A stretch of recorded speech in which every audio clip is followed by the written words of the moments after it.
Do you think Hendo Bisping should have been a draw or a split decision? I think the scoring system sucks. Yeah. Some people said that first round wasn't a 10-8 round. That was more than a 10-8. That might have been a fucking 10-7 round. It's definitely a 10-8 for sure, because he knocked him down. He had him rocked. He was standing on top of it. And Bisping survived for sure. I mean, Bisping showed true grit. He got through that. He pressed on. But he was in a world of shit, and I think he would admit it. His face shows it. I mean, he's all beat up. So that's a significant round.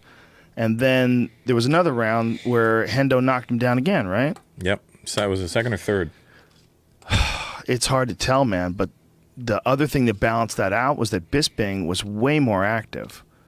And you got to take that into account. It's not like Bisping was landing all those shots and attacking because Hendo let him. No, it's because he was imposing his game on Henderson.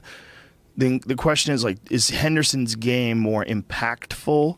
Well, maybe, but there's less impacts. Okay, well, how about damage? Well, damage-wise, Hendo was way ahead. This guy gave Bisping the first round? Who did? The first judge, White. No fucking way. Yeah, look. They all three. The first round is the top row. This is the second round right here. Oh. But the second round. But look, even that guy gave the first. Okay. These two gave it to him. Oh, okay. So the only round they gave Henderson was the second round. These two judges. So he made the first two rounds. He made the first round a 10-9, 10-9, 10-9. They all made it a 10-9. They all made it a 10-9. See, that's not smart. That's not smart. That's not right. The minute there's a knockdown like that, it's got to be a 10-8 round. It's not just a knockdown. It was like a knockdown in boxing makes a 10-10 round, a 10-9 round, or a 10-8 round. Yeah. Like if they're evened up, it'll make it a 9-9 round. But for the most part, it's a 10-8 round, right? Like a guy knocks a guy down. You knock a guy down. First you won the round, then you got the knockdown. But it's a fact. There's no facts in MMA when it comes to that. There's no like one thing that happens where you definitely take a point off. We know that with boxing, right?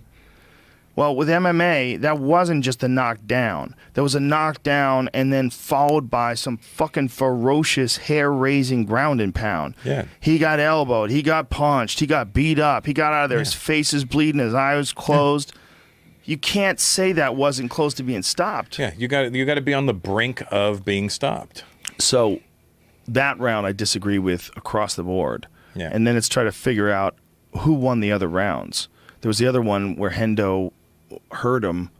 What round was that? Was it the second round that he hurt him again? It must be. I think so, right? Gave him a 10 round. Yeah. The second round he hurt him again. And then you have to argue about the fourth and the fifth rounds. You have to figure out who won those. It was a close fight, but I could see the way many people thought that Bisping landed more, and even though they weren't as impactful, you have to add that up against the lower volume but more power by Henderson. Well, it's about effectiveness, right? Yeah. Well, Henderson at the end of the fight looked like he just got done sparring. Yeah. And Bisping looked like he just got done with a fight with Henderson. Yeah. You know?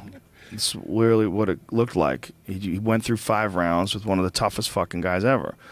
The question is, who won it? I think the system's flawed. I could see under the system that we have today that Bisping won that fight. I could see it by volume. I could see it as a draw. I could see it as a fair draw. And I could see that too. And that would have been a very fair outcome. I could see that too. I don't think Bisping did enough to beat Dan, and I don't think Dan did enough to beat Bisping. That's a good argument. It's a real good argument. And I think if there's ever a fight where you could say a draw might be justified, that's one. If you look online, like people who think Bisping won versus people who think Henderson won, it's pretty much split down the middle, except English people. Of course. And even American people. There's a lot of American people that think Bisping won. So it's a flawed system. The system of judging is not good. What's it called? Medical suspension? Yeah. That ain't good for you. That's a long one. Yeah, well, they looked at that fight and went, settle down. Everybody relax for a little while. You just went to war with a fucking meat machine. Yeah. Like a cleaver. Who was it? Kung was telling me that Henderson and we're hanging out and Henderson just punched him like as a joke. Because he hit so fucking hard. Yeah, I'm sure. He said it was like, wow, what the fuck, dude? You know? I don't think it makes sense. He's just got one of those weird frames. Yeah. There's some people that just have power that just doesn't make any sense. Yeah. Yeah. There's like regular power, And then, you know, there's that Henderson thing, that Rumble thing.